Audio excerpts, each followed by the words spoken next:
Hi, today I'll be giving a presentation on immersive technology in public school classrooms. Let's begin. This past year, we witnessed something that had never happened before. Education was quickly shifted to virtual format due to the onset of the COVID-19 pandemic. But this incident also provided us with an opportunity to examine and critique these virtual education solutions, which inspired the authors of this work to perform this study. We have narrowed down the few basic features provided by most online communication platforms. Text chat is necessary, and arguably one of the most important formats of virtual communication. Microphones and audio also allow an easier and more streamlined method of communication. Webcams are by far the most realistic or immersive features in this list. There are some features that separate the previous virtual communication platforms with real life. For instance, spatial audio is not possible with the aforementioned clients. Additionally, webcams alone do not provide 3D perspective that we find in real life. Are there any clients that do support these features? Luckily, there do exist online communication platforms that provide the extended reality features we were looking for, in addition to the basic ones. We chose to explore how we could implement these extended reality environments in learning and education. When choosing an appropriate extended 3D reality client, we needed to check some important boxes. Firstly, the website must be accessible and usable for most, if not all, users. Secondly, it needed to be immersive and make users feel like they are in another world instead of in front of their monitors. And finally, it was important that users could actually accomplish things in this environment. There already exists lots of work on the inclusion of virtual and extended reality in learning. We chose to explore the feasibility and social aspects of using an extended reality client. Related work found that presence was an important indicator of a successful virtual learning experience. Studies noted users appreciate avatars. Other studies noted that although prior experience was not a major influence in well-designed studies, younger users did appear more confident with the technology. We decided that a good way to explore this idea was to perform a study where we would observe a class switching over from a two-dimensional to a three-dimensional client. We plan to observe class sessions, record qualitative feedback from students and instructors, give surveys that indicated the ease of use and accessibility of the extended reality environment and its features, and finally, perform an analysis with the given information. In our study, we chose Mozilla Hubs as our 3D extended reality learning environment. Mozilla Hubs is an open source 3D virtual application that runs on most browsers without any installation. In Hubs, users can move around, speak, use their microphone to talk with one another, use the text chat, share their screen or camera, and even spawn in objects like images, videos, and 3D models. Users also have the ability to customize their avatars. In a collaborative effort from Virginia Tech and online education company CLS STEM Plus, this study examined a public high school class's shift from a 2D client to Mozilla Hubs. The class had one instructor and 13 students aged 16 to 18. The instruments used in carrying out the study were Google Forms, where users completed surveys and data could be extracted and visually represented in Google Sheets.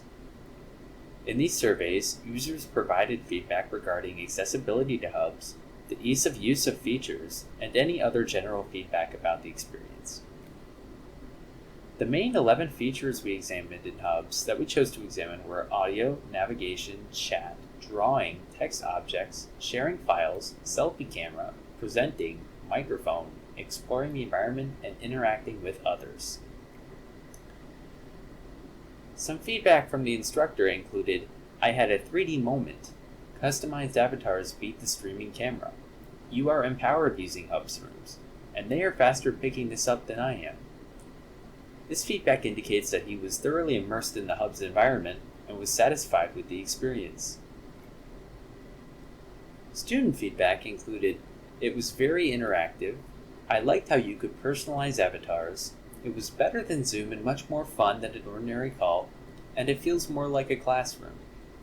This feedback indicates that students enjoyed the environment and were immersed more in the Hubs room than in other 2D clients. Results from the surveys regarding accessibility to the Hubs website, Hubs Room, and avatar customization are shown here. Clearly, the majority of users were comfortable using and accessing Mozilla Hubs. Results from surveys regarding the ease of use of features in Hubs is shown here. This figure shows the aggregate sum of responses for all features. Clearly, most users who use these features found them fairly easy to use. From the collected data, we determined that Hubs was an accessible extended reality learning environment for both students and the instructor. This is also supported by the high ease of use of the features found in Hubs, like screen sharing and creating objects. Additionally, we found that Hubs provided more interactivity, user engagement, socialization, functionality, and overall user satisfaction than the previous 2D client. This conclusion was made based on the collected feedback from both students and the instructor. Perhaps most importantly, we determined that classes can be held in extended reality learning environments. We observed that the classes were able to run smoothly and users could perform tasks, such as presenting and having class discussions, in the virtual environment. An important piece of advice to give before jumping into an extended reality virtual environment is to be prepared. We recommend that before a class goes online, they take at least one class period to learn the basics and get a little comfortable using and accessing the service. Additionally, we found that virtual environments like Hubs are best used for presentations and class discussions. We were not able to perform an extensive study into social, emotional, and cognitive and other motivational behaviors that students and the instructor may have had while using the service. We hope future studies examine these areas so that they may better explain the user experience. Our study was relatively small. We encourage future work with larger and more classes. Additionally, we advise researchers to examine different school districts where access to technology may be an important determinant of results. We conclude that Hubs works well as a virtual learning environment with immersive features for class presentations and discussions. It may be a good idea for researchers to examine the best use cases for XR classes. Until further conclusions can be made, we would recommend avoiding comparing extended reality and in-person classes directly. Here are some references. Thank you for listening. We hope you enjoyed this presentation.